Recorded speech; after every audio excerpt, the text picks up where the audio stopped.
I'm Maryanne Wetherald. I'm on the Open Space and Recreation Committee. I'm here with Lisey of Wild Cohasset, and the committee has joined with Wild Cohasset to eradicate black swallow wart.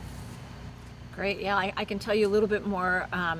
Wild Cohasset does a lot of work in Cohasset trying to help with preserving biodiversity.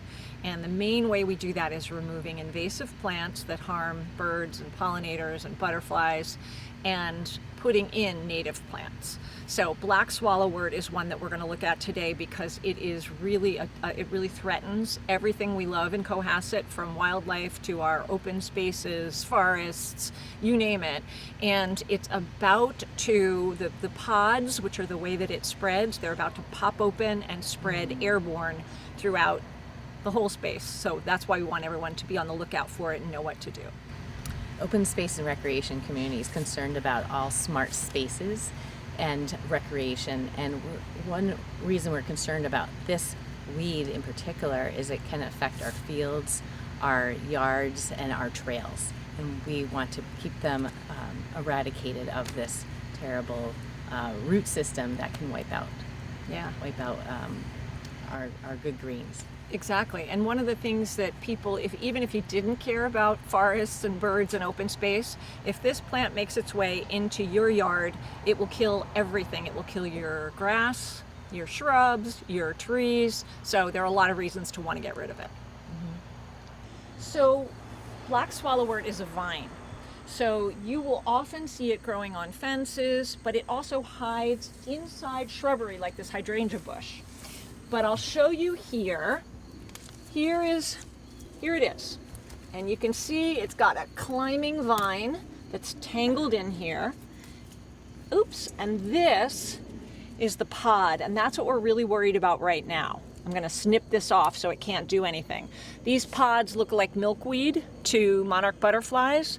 So monarch butterflies mistakenly lay their eggs on this plant, and when the caterpillars are born, they die. So what we want to do, if you find this plant, right now, remove the pods and throw them away in a sealed trash bag. And then if you can, I'll show you how we dig up the entire plant, because it's a perennial and it'll come back next year even if you get rid of those pods. If you're in Cohasset right now, this is probably what your black swallowwort vines are looking like. You can see all these pods, and every single one of these pods will have hundreds of seeds that will go airborne and spread like dandelions. So if you're able to dig up the plant and throw the whole thing away, that's the best thing to do. But if you can't do that, because a lot of times it's tangled in the roots of other plants, the most important thing is just to snip off these pods. They come off really easily. And if you drop one, make sure you find it, because it'll go to seed even if you snipped it off. So you get rid of them all. You can also use scissors or garden clippers to get the entire vine and plant like this. And then you're going to throw it away in a trash bag. It cannot be composted.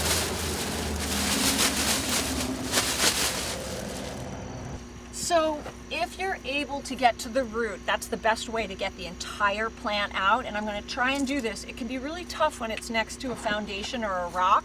Obviously, we have a lot of those in Cohasset.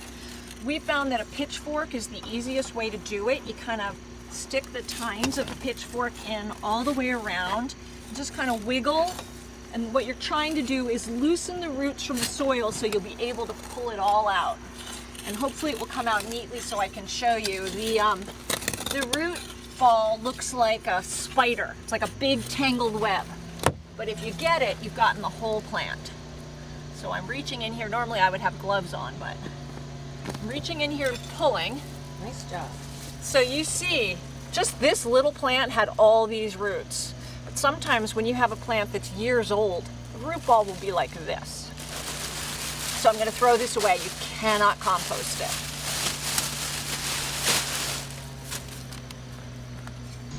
So what you want to do is get to the pod before the seed pods open. You can see this fluffy stuff. Each seed has some of that fluff like a dandelion, and those go airborne, and they can go for miles in all direction around the plant. I find that if I come across a plant like this that's already opened, I actually either use tape, like packing tape, to secure it so that when I'm moving the vine, it doesn't spread through the air everywhere. Or a handheld vac, cordless vac, like you might have in your car. It's amazing, it just sucks up the seeds. And then you have to be really careful to throw away all of those seeds. Yeah. Lisey, what's the long-term effect on this hillside now that we see some of the black swallow wart? Will it affect the waterway as well? No, but it probably will eventually kill every bit of vegetation along here. There are very few things that can grow in the soil once black swallowwort has taken root, because by its roots it sends out a type of poison that helps it to compete against other plants. So it means that nothing else can grow here other than black swallowwort when it gets in here, other than poison ivy, which can handle this kind of soil. So eventually we're looking to get some people that can come in here and safely remove the vine from this area. As you can see, it's a really, really tough area to get to. So we've had Very to concentrate, the past couple of years, we've had to concentrate on this side of things. Right. So some of these lovely plants, all that you weeds see here and trees. Yeah, it eventually will kill everything. It strangles trees. It covers over everything. When you see places where this has taken root and been let go, it literally looks like a blanket over every bit of the landscape. Oh, it's so disappointing and sad. Lisey, where have you seen the black swallow wart around town, and what can people do? That's a really good question, because it is definitely in Cohasset. It's in lots of spots. We've seen it on Jerusalem Road near Black Rock Beach is a concentrated area where it's very bad, and it will spread to all the areas around there. It's on Jerusalem to Atlantic, a smaller amount. We've seen it on North Main Street near Wheelwright Park, in that area. We've worked a lot there. And unfortunately, it's probably in lots of other spots that we don't know, because one little plant might find its way and then create a whole colony. And also at the Jerusalem Road close to Main Street too, there's a fair amount of it there.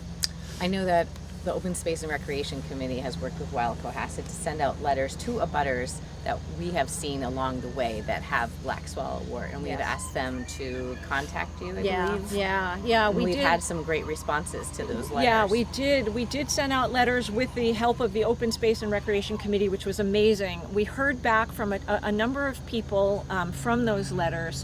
One person who had it on their property, and our volunteers went and cleared it out. So nice. And then a bunch of people that live near the area contacted us to make sure that they didn't have it.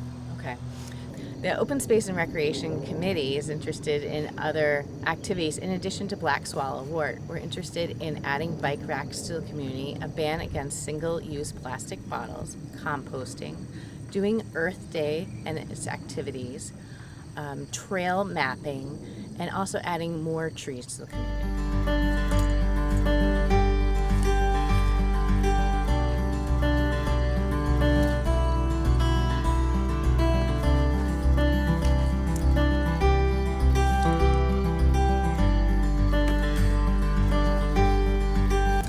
Different recommendations to remove Phragmites. Yeah. Some people burn it. Other people they dig it right out as well. And pesticides are not recommended at all, because they affect other plants and animals. Yeah, it's funny because people often ask about black swallowwort whether you can just use a pesticide to get rid of it. And truthfully, because it's so hardy and it's a perennial, it usually does not work. It might just kill the foliage, but the plant is still alive. But also, our whole reason for wanting to get rid of this plant is to help biodiversity, to help pollinators, wildlife, etc. And the herbicides that you would use to kill it would be just as harmful to those creatures as the plant itself is. One thing we should bring up is that Wild Cohasset and the Open Space Committee this year worked to create a wonderful pollinator garden. Yes. And that was in Wheelwright Park. Yeah. And that attracted a lot of beautiful monarch butterflies as well as other pollinators.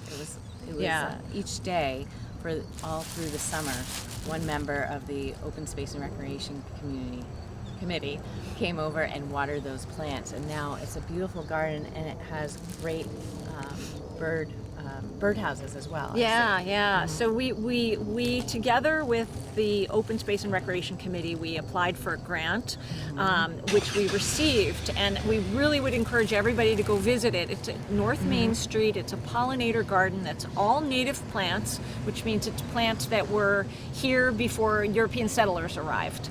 And native plants are the best for wildlife, and they're low maintenance and easy to take care of. They don't need water, they don't need chemicals. It's really beautiful. We're hoping it'll even spread a little bit beyond its The perimeter. its area. And we saw incredible life there this summer. We saw monarch butterflies, swallowtail butterflies, all kinds of different native bees, like these tiny little bees called sweat bees that are bright green.